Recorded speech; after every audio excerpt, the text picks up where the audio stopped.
Assalamualaikum warahmatullahi wabarakatuh. Salam SHMH Sinau Hukum Melek Hukum. Pemirsa SHMH yang saya muliakan, yang saya hormati, yang berbahagia, sebangsa dan setanah air dimanapun Anda berada. Kembali lagi dengan saya melalui channel SHMH dan kali ini pada video yang ke-212. Mulai dari video 209, 210, 211 dan kali ini 212 kita masih membahas terkait percabulan. Percabulan di sini adalah sesuai dengan Undang-Undang Nomor 1 Tahun 2023 yang akan berlaku nanti mulai 2 Januari 2026 atau biasa kita sebut dengan KUHP baru. Mengapa saya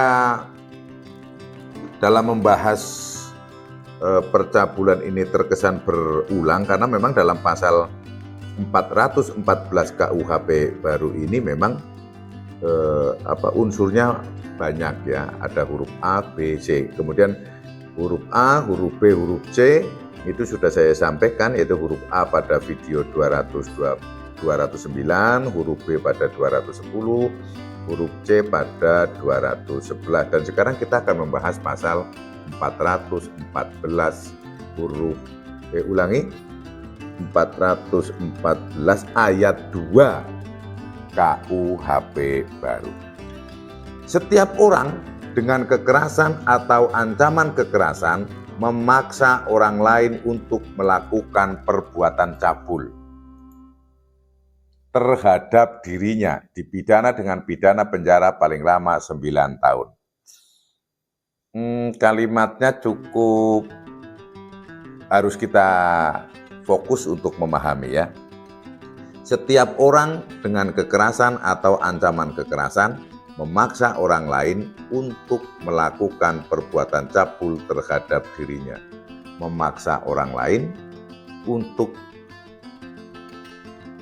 melakukan perbuatan cabul terhadap dirinya. Berarti ini si pelaku memaksa orang untuk mencabuli si pelaku. Maksudnya seperti itu. Kalau si pelaku mencabuli orang lain walaupun dengan memaksa atau tidak memaksa, maka korbannya adalah atau yang melakukan si pelaku dan korban percabulannya adalah si B misalnya. Namun kalau ini pelakunya adalah si A, A ini memaksa B untuk mencabuli si A ini. Siapa yang bisa memaksa di sini? Setiap orang. Sehingga bisa jadi si pemaksa atau si pelaku ini adalah laki-laki atau perempuan. Kemudian cara yang dilakukan adalah kekerasan. Kekerasan ya macam-macam, dipaksa, dipukuli dulu, setelah lemas atau sebagainya baru dipaksa, kamu harus melakukan misalnya perbuatan cabul. Itu saya ulangi lagi adalah perbuatan atau tindakan yang terkait dengan masalah seksualitas. Saya pikir mulai dari cium-mencium, meraba-meraba, megang-memegang, belai-membelai sampai dengan persetubuhan. Itu kategori atau apa yang dimaksud dengan tindakan cabul. Jadi si A ini tadi memaksa si B agar si B melakukan perbuatan terkait dengan seksual terhadap dirinya. Entah itu mulai dari mencium, entah itu meraba-raba, atau juga termasuk juga secara yang lebih paling ekstrim itu menyetubuhi si A. Kekerasan banyak sekali ya. Misalnya ditodong dengan senjata, sambil ditodong dia action, nah, bisa saja. Atau ancaman kekerasan. Anaknya misalnya diancam, kalau sampai kamu tidak mau menuruti kemauan saya, maka kamu atau keluargamu, atau istrimu, atau suamimu, atau anakmu akan saya bikin cacat dengan cara tabrak lari misalnya.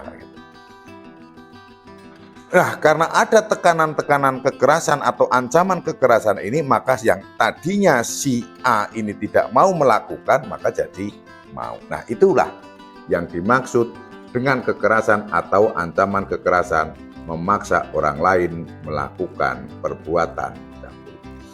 terhadap dirinya. Nya ini adalah si pelaku. Pemidanaan di sini adalah dipidana paling lama 9 bulan. Ulangi, 9 tahun. Nah, mohon maaf ini ya, sudah agak karena udah umur ya, mohon dimaklumi kalau ada salah-salah baca atau ada beberapa kata yang bahasa Jawanya itu keceletot gitu ya.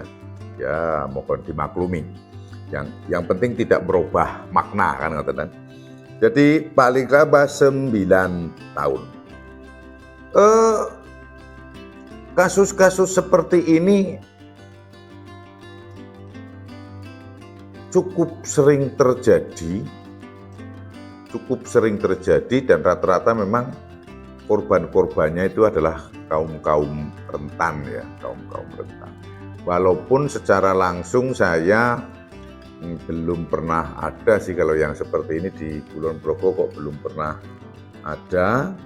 Namun demikian kalau membaca berita di televisi, di koran-koran pernah ada. Biasanya ini kan misalnya bawahan gitu kan, bawahan. Kemudian diancam, bawahan di kantor atau di perusahaan atau apa diancam gitu kan. Namun yang khusus pasal 414 ini ancamannya itu harus kekerasan atau dilakukan kekerasan. Tidak bisa juga ancamannya kalau kamu tidak mau menuruti kemauan saya untuk melakukan cium dan sebagainya terhadap diri saya, seperti si bos ini yang ngomong, kamu tidak saya naikkan gaji, ya itu nggak masuk. Gajimu tidak saya naikkan, atau kamu saya PHK, kamu saya pindah, kamu saya ya dengan yang diancam untuk yang di kantor situasinya lebih sulit, lebih susah gitu ya. Itu tidak termasuk itu, karena di sini ancamannya adalah kekerasan. Kekerasan ya ancaman penganiayaan, membuat cacat, memukuli, sampai dengan pembunuhan. Itu ancaman kekerasan. Dan sekali lagi, untuk hal-hal ini yang terkait dengan pasal 414 ayat 2, ini ancaman hukumannya adalah 9 tahun. Lanjut saya akan membahas pasal 415.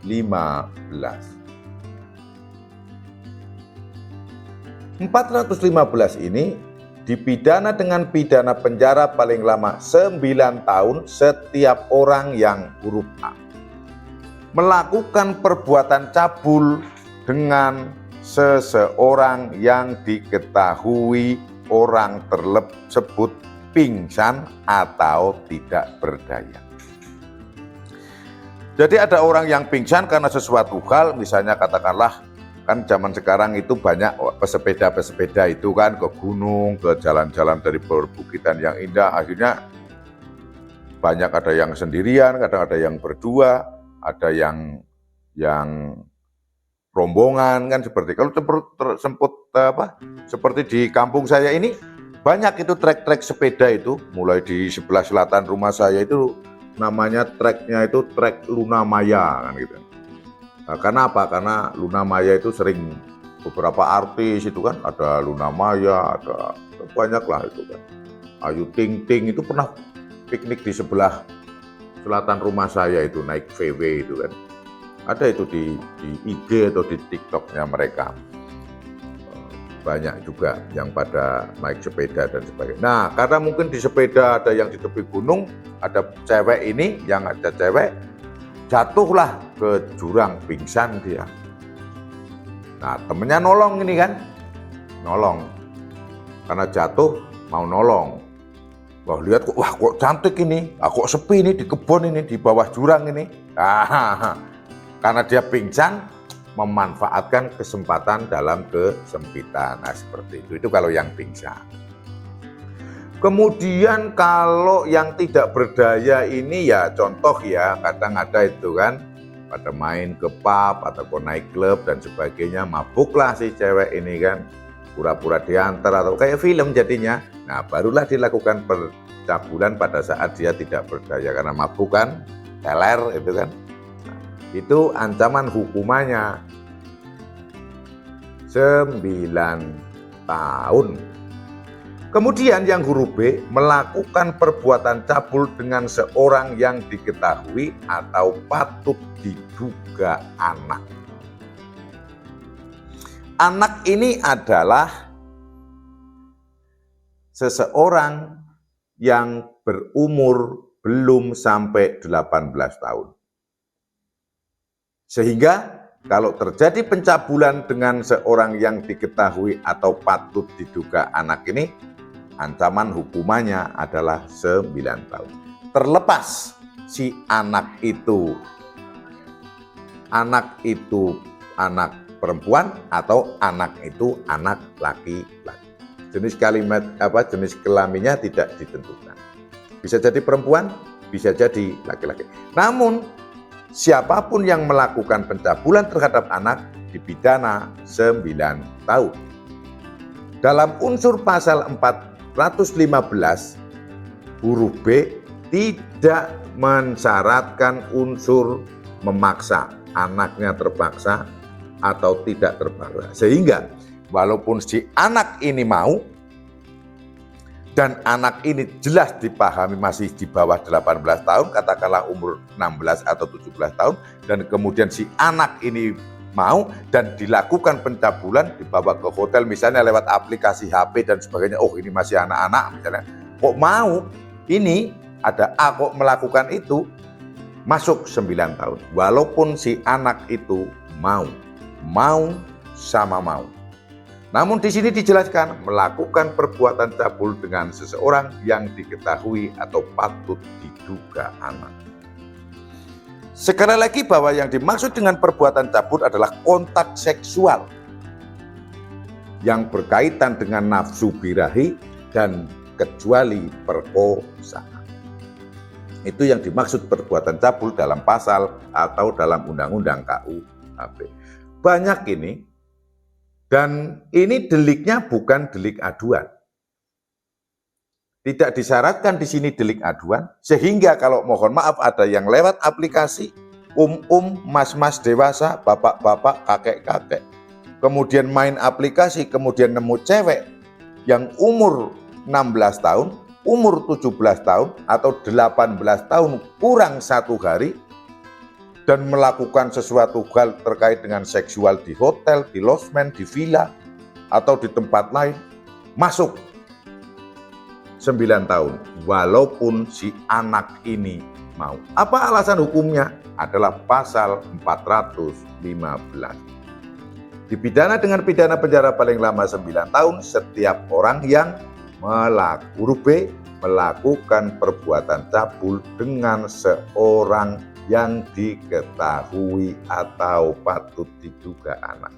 Sehingga asal patut diduga anak, apalagi diketahui bapak itu anak, mau atau tidak mau, apalagi kalau dipaksa, mau saja masuk, apalagi kalau mau dipaksa berarti masuk ke dalam perkosaan. Masuk ini. Dan ini bukan delik aduan. Aparat penegak hukum yang menemukan kasus seperti ini bisa menerbitkan administrasi penanganan kasus mulai dari laporan, kemudian pemberkasan, dan apa makna dari pasal 415 huruf B ini adalah untuk melindungi anak. Jangan sampai posisi masih anak, namun dilakukan perbuatan cabul, apalagi sampai dengan persetubuhan. Kalau dibantah lagi, anaknya malah mau kok. Anaknya mau. Walaupun anaknya itu mau, yang namanya kita sesuai dengan konstitusi, melindungi segenap tumpah darah Indonesia. Dan dalam hal ini, melindungi anak. Anak ini bisa cewek, bisa cowok. Tidak terbatas jenis kelamin hanya perempuan saja atau hanya laki-laki saja. Dan walaupun mau, sekali lagi, karena faktanya saat ini di media sosial itu banyak yang mau walaupun umurnya masih anak-anak, bahkan yang melakukan itu, bahkan di medsosnya saja selalu memamerkan sambil begini-begini. Ya, sudah hal-hal yang dewasa, memang cukup memprihatinkan. Namun, sekali lagi KUHP ini memberikan perlindungan terhadap anak. Jadi walaupun anaknya mau, pasal 415 KUHP huruf B ini berlaku dengan ancaman 9 tahun. Karena memang betul bahwa kita melalui hukum harus melindungi anak-anak, melindungi cucu-cucu kita. Itu yang bisa saya sampaikan pada video kali ini. Apabila ada salah, saya mohon dimaklumi dan dimaafkan. Semoga bermanfaat. Terima kasih bagi yang sudah menonton, subscribe bagi yang belum, dan terima kasih juga bagi yang sudah subscribe. Salam SHMH, Sinau Hukum, Melek Hukum. Terima kasih.